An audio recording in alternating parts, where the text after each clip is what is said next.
Cerita diawali dengan memperlihatkan sebuah benda langit jatuh ke planet bumi, lebih tepatnya ke sebuah mercusuar yang berada dekat dengan pesisir pantai. Entah meteoroid, asteroid, atau anjing kacapit, benda tersebut tidak menimbulkan kehancuran seperti batu meteoroid yang mendarat di permukaan bumi.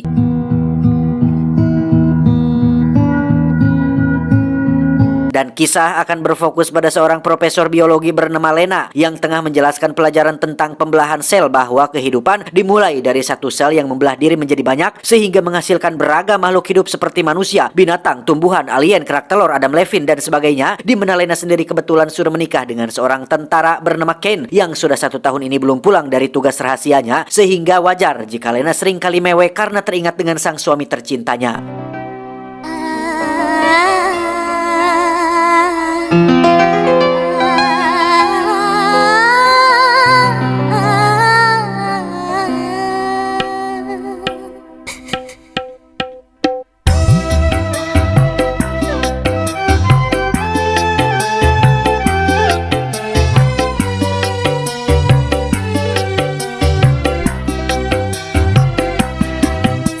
Suatu hari saat sedang mengecat kamar, Lena dikejutkan oleh kemunculan Ken yang datang secara tiba-tiba. Tidak ada kabar, tidak ada telepon dulu, bahkan dari markas atau pangkalan tempatnya bertugas tidak memberitahu apa-apa tentang Ken yang akan pulang. Awalnya Lena merasa senang dengan kepulangan sang suami, tetapi saat Ken celingak-celinguk seperti orang kebingungan, disitulah Lena mulai penasaran, ada apa dengan suamiku? Lena pun semakin khawatir saat mendengar pengakuan Ken bahwa dirinya sama sekali tidak ingat bertugas di satuan mana, tidak ingat misinya apa, tidak ingat apa yang terjadi setahun ini, tidak ingat kapan pulang, kapan nyampe sini, naik apa, berapa lama, bahkan sempat tidak ingat dengan Lena, istrinya sendiri, sampai naik tangga, pintu terbuka, dan melihat wajah Lena secara langsung. Disitulah Ken seketika menjadi ingat dan seolah mengenali Lena yang jelas-jelas adalah istrinya sendiri. Entah apa yang terjadi, Lena sempat terpikir, jangan-jangan suamiku pura-pura lupa ingatan supaya bisa kawin lagi. Tapi tidak mungkin, dia kan lemah syahwat. Kekhawatiran Lena pun semakin besar saat Ken mengalami pendarahan dari dalam mulutnya, yang ketika dia sedang membawa sang suami pergi ke rumah sakit, tiba-tiba saja muncul orang-orang dari pemerintahan yang mencegat dan membawa Ken serta Lena bersama mereka.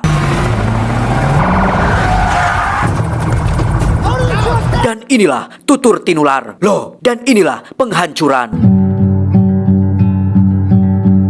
Singkat cerita, Lena tersadar di sebuah fasilitas rahasia milik pemerintah yang di situ ada sang penanggung jawab tempat ini bernama Dr. Ventress. Beliau menanyakan pertanyaan yang sama seperti Lena, yaitu kapan Ken pulang, bagaimana dia bisa pulang, naik apa dia pulang. Lena tidak bisa menjawab karena sama-sama kebingungan dengan apa yang telah terjadi pada suaminya.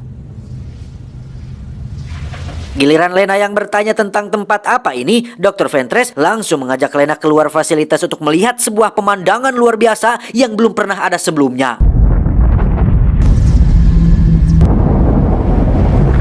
Ya, dinding bercahaya ini dinamai dengan The Shimmer alias berkilau, sebuah anomali aneh yang sudah terjadi sejak 3 tahun yang lalu, sejak jatuhnya sebuah benda angkasa tepat di lokasi mercusuar. Para ahli meyakini jika The Shimmer ini adalah sebuah dinding antar dimensi yang dibuat oleh alien. Meski belum memakan korban jiwa atau kemunculan adanya tanda-tanda bahaya, faktanya The Shimmer semakin lama semakin membesar dan meluas, sehingga penduduk desa lokal yang tinggal di dekatnya harus dievakuasi untuk menghindari berbagai pertanyaan publik tentang fenomena yang sedang terjadi saat ini. Extraterrestrial event. A higher dimension. Dr. Ventress dan pihaknya sudah mengirim drone, kamera, pesawat tanpa awak, hewan, manusia, termasuk satu tim tentara yang salah satunya adalah Ken. Namun tidak ada yang pernah kembali dari dalam The Shimmer, sehingga mereka kesulitan untuk mengetahui tentang apa yang ada di dalam sana dan apa tujuan dari munculnya fenomena aneh ini.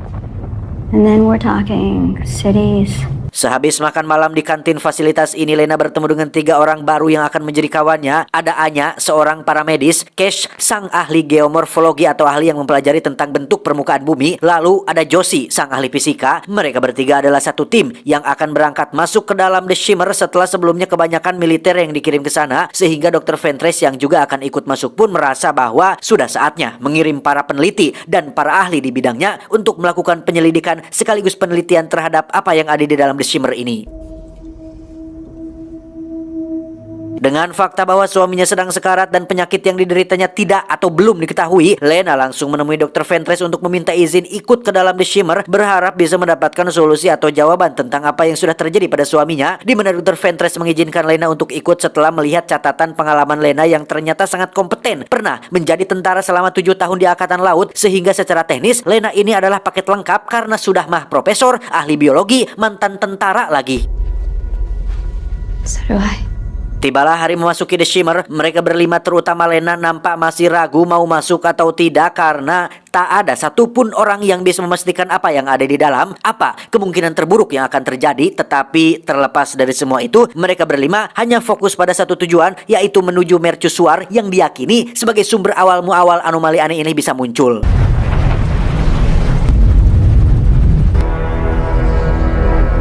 Singkat cerita, Lena sadar-sadar sudah berada di dalam tenda kecil yang alangkah terkejutnya dia saat diberitahu jika mereka sudah berada di sini sekitar 3-4 hari. Itu pun baru perkiraan berdasarkan penipisan stok makanan yang mereka bawa, karena satu orang pun tidak ada yang ingat apa yang terjadi setelah memasuki The Shimmer, kapan mendirikan tenda, kapan makan, kapan memilih lokasi ini sebagai tempat istirahat, yang sepertinya fenomena ini terjadi akibat dari efek samping adaptasi atau penyesuaian tubuh dan otak mereka ketika berada di dalam The Shimmer ini.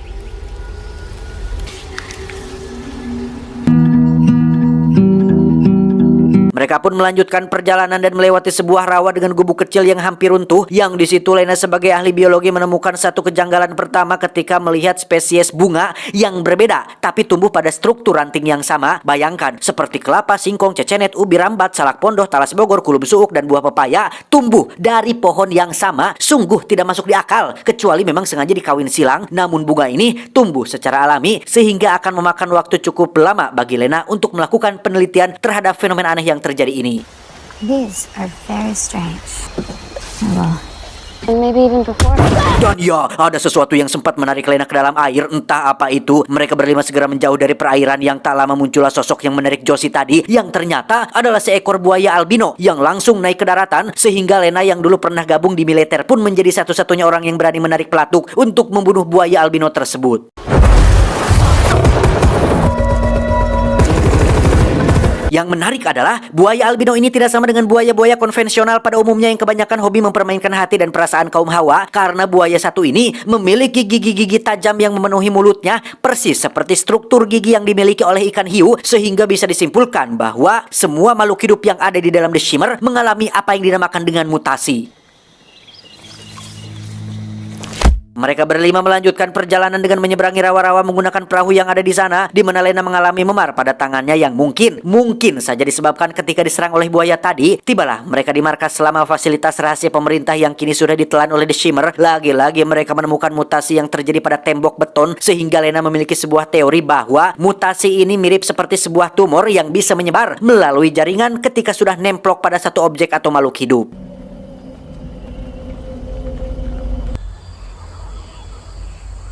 Masuk ke dalam, mereka menemukan daftar nama tentara yang sepertinya tim yang sebelumnya ditugaskan untuk misi ini, di mana Dr. Ventress menemukan sebuah kartu memori yang memang sengaja ditujukan untuk tim selanjutnya, sehingga mereka semua langsung memeriksa apa yang ada di dalam memory card tersebut. Should be able to play this. Dan ya, sungguh menohoknya mereka saat melihat rekaman video yang memperlihatkan satu tentara sedang sakit, perutnya dibelek hingga memperlihatkan isian atau jeroan organ dalamnya. Namun yang aneh adalah usus milik si tentara bergerak-gerak seperti ular, atau bisa dikatakan seolah memiliki nyawa sendiri. Entah apa yang terjadi, mereka terutama Anya menganggap jika para tentara ini mengalami kegilaan dan depresi akibat tekanan mental yang ditimbulkan oleh The Shimmer itu sendiri.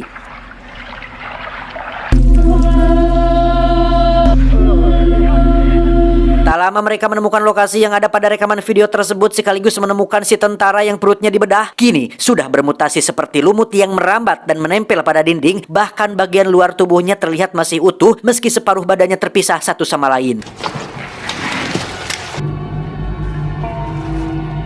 Malam harinya Lena terbangun dan melakukan penelitian terhadap sampel buaya dan bunga yang sempat dia ambil, di mana selnya mengalami pembelahan diri atau pengembangbiakan yang cukup aneh. Lena yang tidak bisa tidur lagi pun menemui Dr. Ventress di pos jaga, yang di situ mereka mendengar suara kukurusukan di dekat kawat pembatas, sehingga Kes ikut terbangun juga pun memutuskan untuk pergi memeriksa sendirian dan...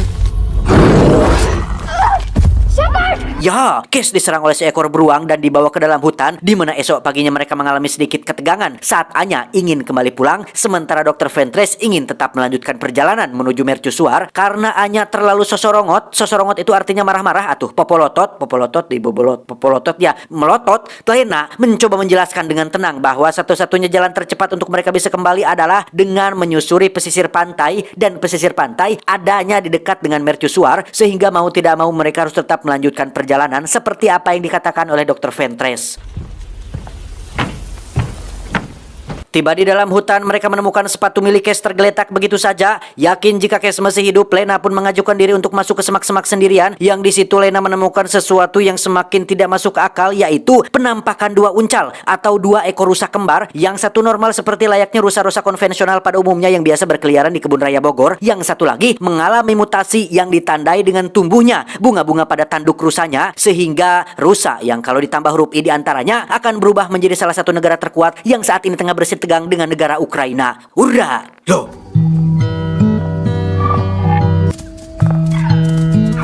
Lena akhirnya menemukan tubuh Cash yang sudah dalam kondisi mati. Mereka melanjutkan perjalanan dengan Cash yang harus direlakan pergi menghadap sang ilahi. Tiba di sebuah tempat yang ada rumah warganya, mereka menemukan sesuatu yang lebih aneh sekaligus indah pada saat yang bersamaan, di mana sebuah tanaman bunga tumbuh membentuk tubuh manusia, sehingga muncul kembali teori bahwa semakin dekat dengan lokasi mercusuar, semakin brutal dan ekstrimlah mutasi yang terjadi.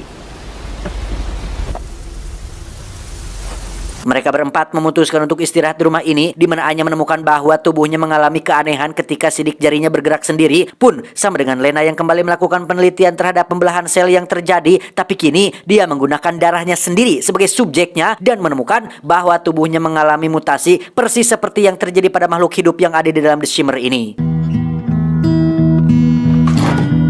Sempat tidur beberapa jam, Lena dibangunkan oleh Anya yang sekonyong-konyong menodongkan senjata dan mengikat dia, Dr. Ventress dan Josie pada sebuah kursi. Anya rupanya ketakutan setelah melihat sidik jarinya bergerak sendiri, menganggap jika yang lain akan membedah perutnya seperti apa yang dialami si tentara pada rekaman video tadi, sehingga daripada dia yang diikat duluan, mending dia yang mengikat mereka duluan. Tak lama, terdengar suara Cash yang minta tolong, padahal Lena jelas-jelas sudah melihat jasadnya di dalam hutan. Karena Anya tidak melihat jasadnya secara langsung, dia mengira jika Lena telah berbohong, sehingga dia pun segera keluar untuk memeriksa dan...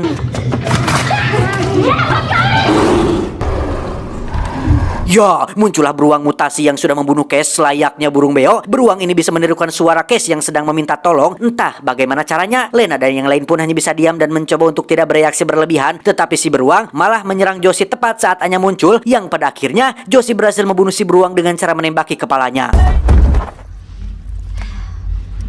Pada malam itu juga Dr. Ventress langsung melanjutkan perjalanan karena takut keburu mati sebelum bisa mencapai mercusuarnya. Sedangkan Lena dan Josie memilih untuk tetap bertahan sampai esok paginya. Josie terlihat sedang duduk sendirian di halaman belakang, di mana tubuhnya menunjukkan tanda-tanda mutasi berupa kemunculan hijau daun pada lengan kirinya, sehingga Josie yang sudah pasrah dengan nasibnya pun memilih untuk tawakal dan berubah menjadi taman bunga bersama dengan tanaman lain yang ada di taman belakang rumah.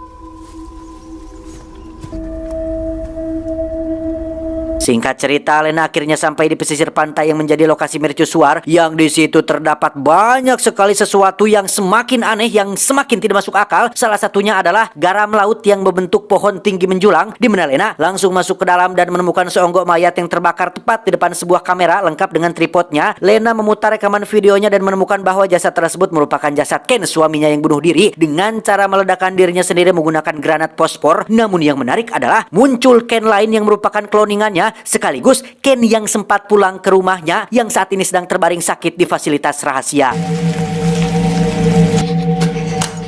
Tak hanya itu, Lena juga menemukan sebuah lubang di antara lumut putih dan masuk ke dalam untuk memeriksa, yang di situ ada Dr. Ventress sedang duduk sendiri dengan perilaku aneh dan tiba-tiba...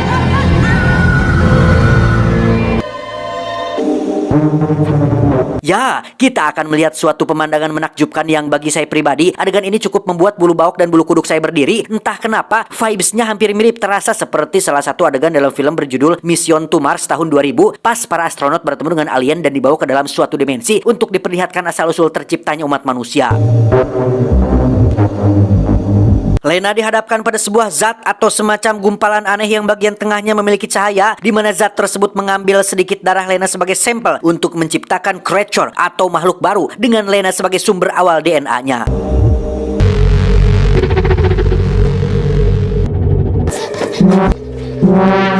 Dan ya, makhluk tersebut tiba-tiba sudah berada di luar. Dia mengikuti setiap gerakan Lena, bahkan ketika dia berjalan maju ke depan dan mundur ke belakang, yang sekilas mengingatkan saya dengan adegan film Warkop berjudul Setan Kredit ketika Om Indro berjoget caca-caca dengan seekor pocong kawakan.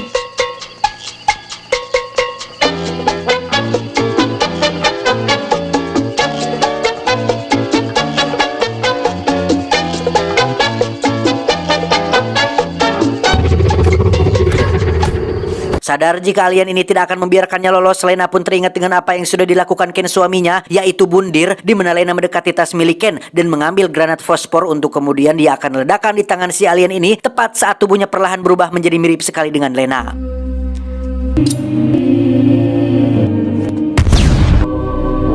Seiring terbakarnya si alien dan mercusuar, musnah pula lah semua karya ciptaannya termasuk The Shimmer yang mengurung wilayah ini. Singkat cerita, Lena terlihat sudah berada di fasilitas untuk dilakukan interogasi tentang apa yang sudah terjadi. Yang kebetulan, interogasi ini dipimpin oleh sahabat dekat Dr. Strange yaitu Wong. Lena menceritakan semuanya, semua yang terjadi, semua yang dia lihat, yang pada intinya, suara. Lena pun menceritakan semuanya, semua yang terjadi, semua yang dia lihat, yang pada intinya, alien jatuh mendarat di mercusuar pada 3 tahun yang lalu dengan maksud, apalagi kalau bukan dua pilihan antara menguasai bumi atau menghancurkan bumi. Yang di sini alien ini bermaksud untuk melakukan penghancuran dengan cara menciptakan The Shimmer yang bisa membiaskan DNA, berasal dari kata bias. Membiaskan artinya menyimpangkan atau membelokkan. Membiaskan DNA berarti menyimpangkan DNA, sehingga hasil dari pembiasan DNA itu adalah yang sudah kita lihat tadi. Ada buaya bergigi hiu, ada berbagai jenis bunga dari ranting yang sama, ada tanaman mirip bentuk manusia, ada pohon dari garam laut, ada rusa tanduk bunga, dan lain-lain. Entah kenapa makhluk luar angkasa selalu zolim terhadap umat manusia, padahal kita tidak pernah sekalipun mengganggu mereka. Boro-boro mengganggu untuk memastikan keeksistensiannya mereka saja kita masih ragu. Boro-boro mengganggu untuk mencapai planet tempat tinggal mereka saja kita tidak mampu. Untuk mencapai planet Mars saja kita masih mengandalkan Elon Musk. Mungkinkah kedengkian yang timbul dari dalam diri alien tercipta akibat dari sebagian umat manusia yang selalu menggambarkan mereka secara tidak akurat? Contohnya seperti alien preketek yang muncul di sinetron berjudul Sioyo tahun 2005. Mungkinkah itu penyebabnya? Entahlah, hanya mas-mas anak pejabat pajak yang tahu. Kembali ke Lena, setelah para ahli selesai menginterogasi, Lena diperbolehkan untuk bertemu dengan Ken. Meski dia tahu bahwa Ken yang ini bukanlah suami aslinya, melainkan Ken kloningan, Lena tidak pernah memberitahukan hal itu kepada para ahli. Yang pada momen saat dia berpelukan, kita akan melihat sesuatu yang cukup plot twist ketika bola mata Lena menyerupai mata milik si Ken kloningan, sehingga bisa diambil kesimpulan bahwa meski Lena sudah berhasil membakar si alien dan memusnahkan The Shimmer, tetapi tubuhnya sudah tercemar zat alien yang membuat dirinya bermutasi, yang sepertinya lama-kelamaan akan merubah dirinya menjadi seperti si alien dengan tujuan utamanya yaitu melakukan annihilation. Saya selalu dikritik sama teman-teman karena bahasa Inggris saya kecina kacau. Bentar ya. Annihilation. Nah, kata Google annihilation. Kedengeran gak ya? Annihilation dan atau penghancuran. Gitu ya. Nih, sekali lagi ya. Annihilation. Tamat ending yang cukup mempreketekan. Sesuai judulnya yaitu Annihilation alias penghancuran, pesan yang bisa kita ambil dari film ini adalah belajar memahami bahwa tak semua keinginan bisa terpenuhi adalah obat terbaik untuk mencegah kecewa dan sakit hati yang berujung kehancuran. Ingat, kehancuran terberat umat manusia adalah hilangnya semangat hidup. Saya John mewakili jajaran direksi yang bertugas mengucapkan terima kasih dan sampai jumpa di video selanjutnya. Adios, sendal capit, hayam muruk. Cuau. Sudah lama saya tidak cuau. Annihilation. Annihilation. Penghancuran. Annihilation. Penghancuran. Annihilation. Penghancuran. Penghancuran. Coba ya, saya pengen dengar suara Google ending yang sangat membagongkan. Bentar ya. Ending yang sangat membagongkan. Ending yang sangat membagongkan. Ending yang sangat membagongkan. Akhir yang sangat membagongkan. Kok dieja membagongkannya ya?